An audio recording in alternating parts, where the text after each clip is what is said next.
কাছে কিংবা দূরে দেশ কিংবা প্রবাসে যে যেখান থেকে আমাদের আজকের নিউজ দেখছেন সবাইকে জানাচ্ছি আন্তরিক শুভেচ্ছা এবং অভিনন্দন।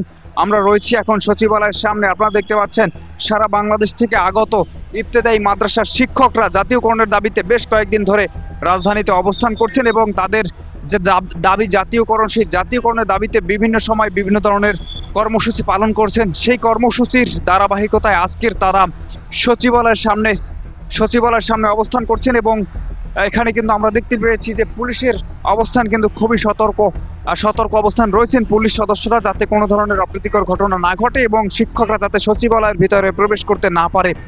আমরা রয়েছি সচিবালয়ের সামনে, আপনাদেরকে দেখানোর চেষ্টা করছি।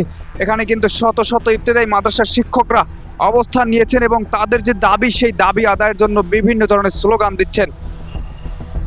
আমরা রয়েছি সচিবালয়ের সামনে, আপনারা দেখতে পাচ্ছেন ইবতেদায়ী মাদ্রাসার শিক্ষকরা ব্যারিকেডের উপরে দাঁড়িয়ে গেছেন এবং বেশ কয়েকজন শিক্ষক এবং শিক্ষিকা ব্যারিকেডের উপরে দাঁড়িয়ে গেছেন এবং তারা বিভিন্ন ধরনের স্লোগান দিচ্ছেন যাতে তাদের দাবি মেনে নেওয়া হয়।